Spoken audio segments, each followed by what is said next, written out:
Blank Forms here, tape rack in Ableton Live.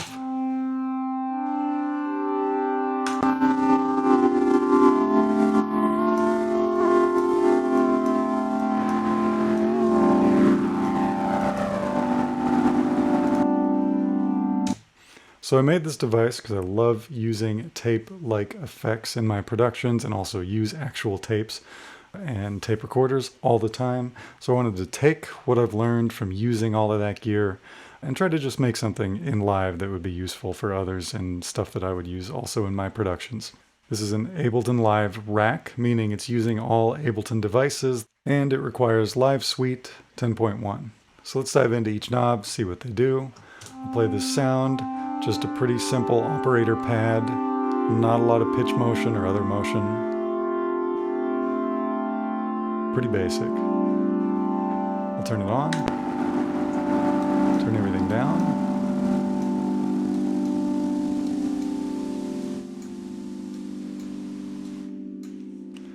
So I'll start with pitch 1. Oh, gotta loop that. So this one is randomized modulation on the pitch, moving fairly slow. There it is all the way up. There it is kind of subtle. This also subtly affects the stereo image and the filtering. Gets everything moving a bit, which I think is a little closer to how tapes tend to actually work. Okay, in addition, pitch 2, which only moves pitch and is a little faster moving, you're more likely to get some flutter with this one.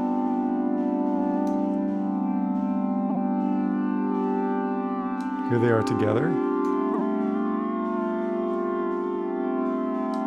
And a little more subtle. Next up, the Dropout. The first one's fairly slow. Can be quite subtle, or a little more intense.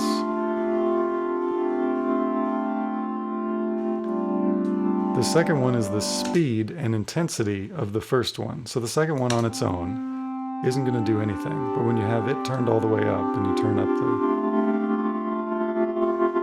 you can hear it's moving quite a bit more quickly, and it's just generally more intense.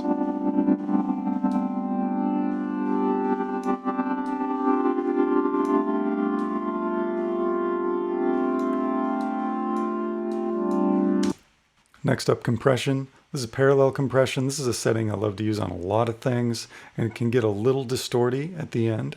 And with both the compression and the drive, I calibrated it so that the overall level wouldn't change a ton. It still will change a little bit depending on your input. Sometimes it'll feel like it drops a bit, sometimes it'll feel like it comes up a bit, but generally it stays in the same range.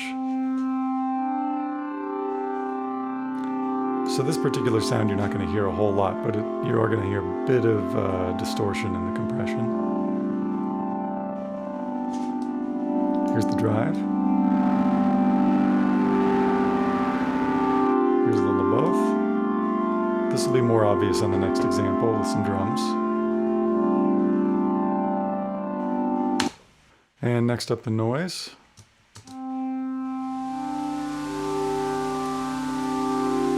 I'll just sweep through colors.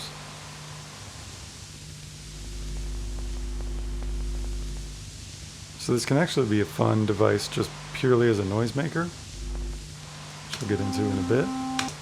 Okay, so now I'm going to play with everything together. Let's get some pitch motion happening, which, by the way, this first pitch knob can be a fun thing to play with, modulating it itself. Pitch motion happening, fair amount of dropout, some compression. So one thing that's kind of fun here is that the noise level is before the compression, so they kind of will interact. And some drive.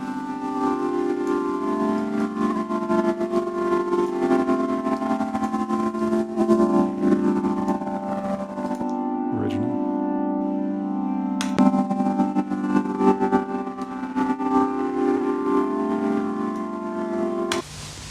Okay.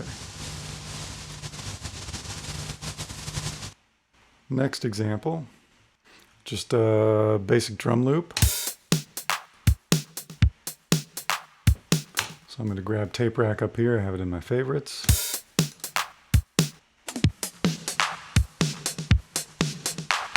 Turn the compression up. Oh, gotta loop that.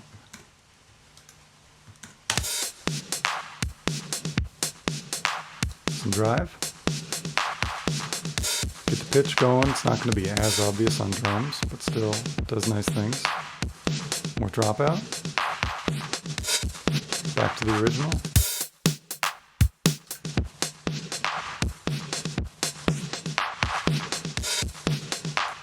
And get some more noise happening in there.